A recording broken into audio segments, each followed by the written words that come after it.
you ready? Um, this one is called the Bingo Board, which is a challenge from Advent of Code.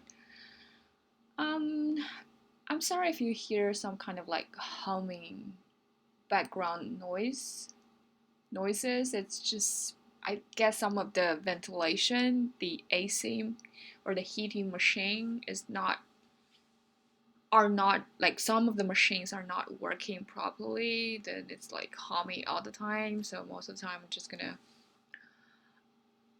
put some background music to get me distracted, but anyway, it's gonna be loud. um, okay, enough of the complaining. This one was actually the first challenge that I had to look up online and get the solution, but it's quite interesting, and it's, well, I guess the hardest part is the parsing.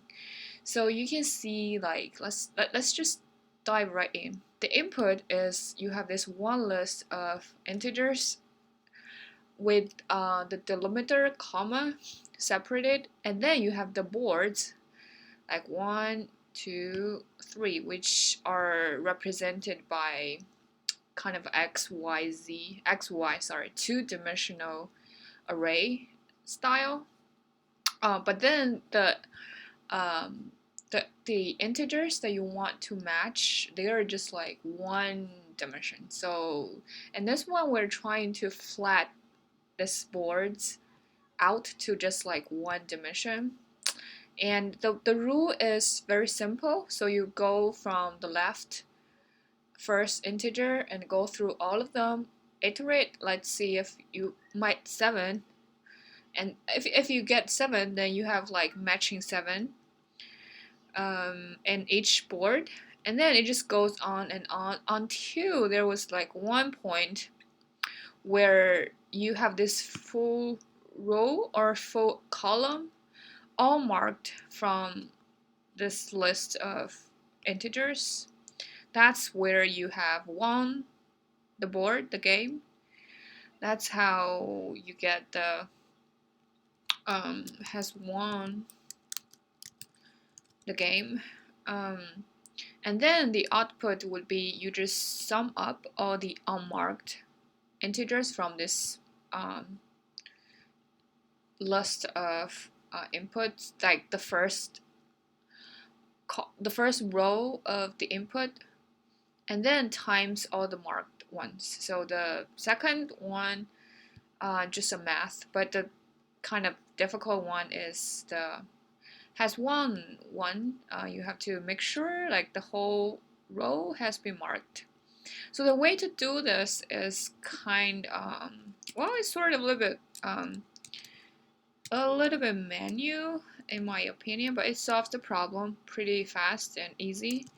So it does require something like this. So in this case, it should be I plus j times 5. So if I is like, for example, is at 14, and then you want to go over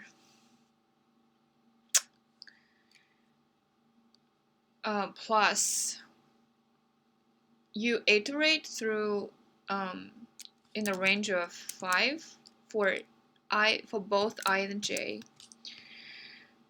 So you I goes from 0, 1, 2, 3, 4, 5, and j the same thing through 0, 1, 2, 3, 4, 5. So the first one you would be like 1 plus or like one of them would be like 1 plus j might be like also 1 or 0, just 1. So basically what it does is, because there are like 4 numbers in one row and 4 numbers in a column, so that you iterate this one, but then if you want to reach to the next one, and sorry, I should target the winner row. So if you want to go from 14 to 21, you just add up 5. And if you want to go to 17, you add 2 of 5, and then 3 of 5, and then 4 of 5. This was actually one of my thinking too is just like this implementation are much better. Okay, let's just get right in that this noise is really getting annoying. So okay, let's create a class of board, and here we use a name tuple. Well, basically, name tuple is kind of like, well, you have a key, you have an index. I think this one is immutable, so that the keys and the values are like corresponding to each other, and you have instances. Well, oops, comment this out. I call this the ones you get from the board. The first one are all the integers, so it's gonna be a list of integers, and then you get the board on the left, where you get a set of integers. We're gonna explain this later, actually right here, where we use a class method to create a function here. This is called factory functions that will affect the class. It's really getting noisy. States. Okay, I need to hurry up. And so if you get this, then okay, the method, the function, I'm gonna call it parse. So you put, this is like semantically, you need to put class in the first parameter, and the second one would be like whatever you want. So we put board there, and then we output the board class. So like if you want to call this function, you get board dot parse. Instead of, if you do like just normal instances, if you want to call the function, you would call like self dot parse. Okay, let's get to the function first. So the function is also very easy now that you know that. So it's a list, and this list is, you put all of them into integers. For these integers come from this board. Oh my god, board split. Basically, obviously you need to separate this 1 and 2 first, and then once you get to each board, you also want to separate in between space. So this split is to split in between spaces, and I guess this is the default like split function, so you don't have to really have to write the space there. And the other one thing is left, so you just put this into a set. Well, I tried to print out this thing. It turned out it's just printing like all of these numbers on the left. So basically, this integers gets to like the board to the right, and this one gets to like the left. Well, I guess because if it's a set, then you usually say it's like unordered, but it's like exclusive, so it's not mutable. But if it's a list, then it can be repetitive. Okay, that makes sense. And this, if it's list, okay, let's put this here.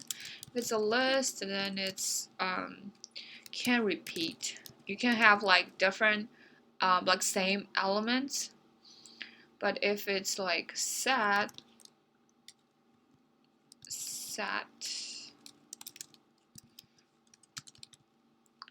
then it's unordered and exclusive.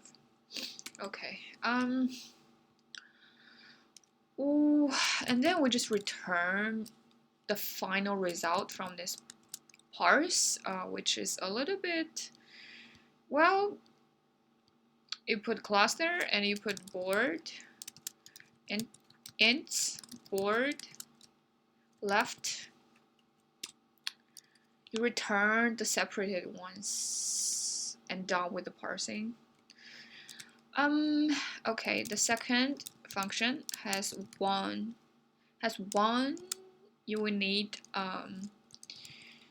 well, this you don't actually take any parameters, but you will return a boolean to check if it has one or it hasn't one.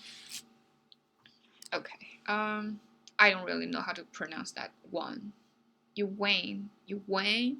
You won. Won. You win. Just relax your mouth. You have won. You have won. Won. You have won. Okay, I'm just trying to trick this YouTube's auto transcript the subtitles. Anyway, so like I mentioned before, let's get to I and J both in range of 5. And what you want to do is to separate board ends where, like I mentioned, it gets to the next one. The edge cases, like where it needs to stop, plus J. If this thing is M board left, actually it needs self dot board, because somehow these two are instances inside of this class method, so just remember it that way for now. Then you break, so this is like the breaking point, like you out of the loop. But other than that, you just keep going and return true. And the similar thing if you go in like by, oh, I guess this one is by column and this should be by row. So if self dot board ints, and now you put J in this position times 5 plus I and self dot board left. That's the breaking point. Else, if it's still in a loop, return true, and else otherwise just return false. And also the indentation is also something to watch for. If it start from this 4, this else are like well, the rest of the cases. And here this one is a property, and a property basically means it's an interface of, what was that, interface of something like fget, fset,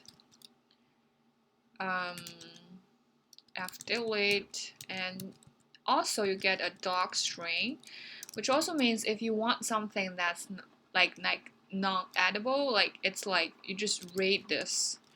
So I guess you call it non-writable, something like that. Just you want to just read the result. Okay, I don't even know how to write this. Non-writable instances. Then this is cool. Yeah, something like that. Let's check if your code is gonna work first. So then now let's get from the beginning, because these two are the we created the class and 2 functions within that. Then we're going to use the functions. So first and foremost, we want to separate the first, which is the first row, with the rest. So you put input the split, and you can tell the way to split it is there are 2 breaking lines, so you just split by lines. And the board is the boards. All the boards you're gonna get is from this parsing function, where you use board.parse board for board, and the way you get this board is from the rest. After you separate this, and you just do a more detailed separate between like each numbers, like I mentioned before in this board, the split. So instead of this whole one board, you separate by each number, and we will iterate through each number. Right, like here, board the integers. And also you want to get first, and so you get a board similar to that board ends, where you get each of them, and so you get each integer for actually the real number. Well, not exactly sure, I haven't checked, but this one is the same as this one, board ends, because you all it does is you get this first row of the integers. Okay. For s in first dot split by comma. Okay, then we got our last but not least function. You get the numbers, and you're gonna return a integer, I guess.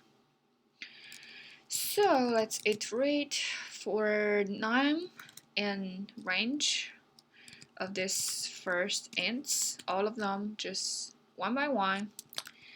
And for board, we just want to get each one to pair with each one. And like I said, the requirements, the last requirements, you need to separate this unmarked with marked. So if this board left not in boards, was it like this?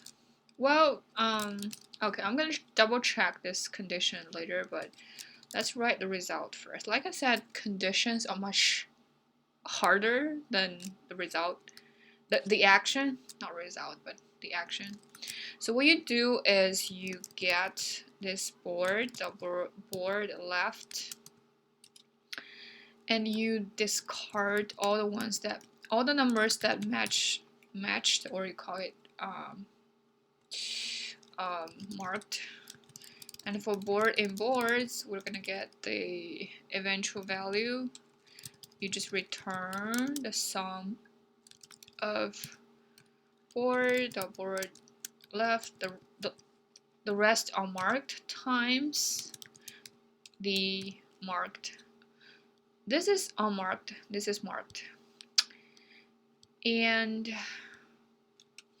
I think if it's in boards, or just board in boards. No.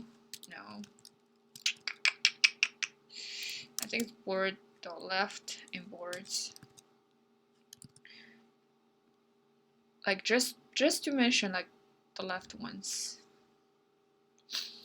Anyway, let's try this thing out. My ears are exploding from this noise. So I have to put on some pleasant music there. Let's see if we get everything. Yes, we will need to import some libraries first. Import the future. No, okay. From future, import annotations. From typing. So the annotations are just like this kind of arrow, and then these arrows that point to like what your output are gonna be, just to make the machine clear, or make us clear too. From typing, import your name tuple. tuple, whatever you like to call it. Okay, let's run this. Oops, that's my music. Spoiler. Hi, okay, I have made a super long name called left set right list bingo board .py. Oh my god. Well, I'm glad it comes with a value, but this is not the correct value. 2000. It should be somewhere about 4,000, so we're missing something, and I really hate this part where I have to go through things. But let's go through things. I think it should be the problem of conditions, but let's go through everything. So class name tuple list set class method parse class board boards ends and split board left the set of the ends exclusive mutual numbers unique numbers, that's a better way of saying it, and return the ends to left, and the property has one you iterate through I and j, and if the ends are inside of the left you break, else you return true while inside of the loop.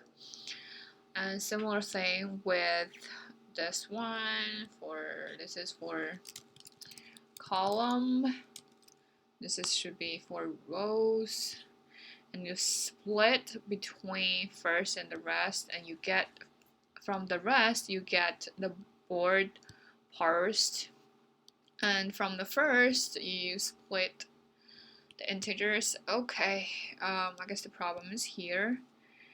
You want an integer output and you iterate through the first ends, and for board in boards, if board the left inside of board,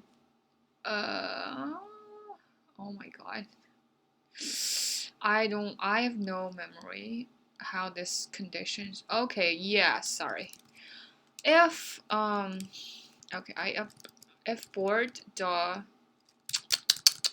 something has one, and then you return this, right? You didn't even add this one. No,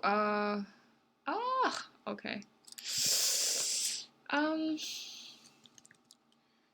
If board the board, or just board, if board has one, and return the value. Nope, has one is not defined. That can't be true because that's the method. Self that one has one. Oh my god, I had no idea. Self is not defined.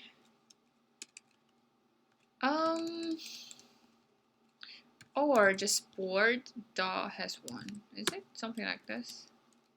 None. Okay, we're getting maybe not this one.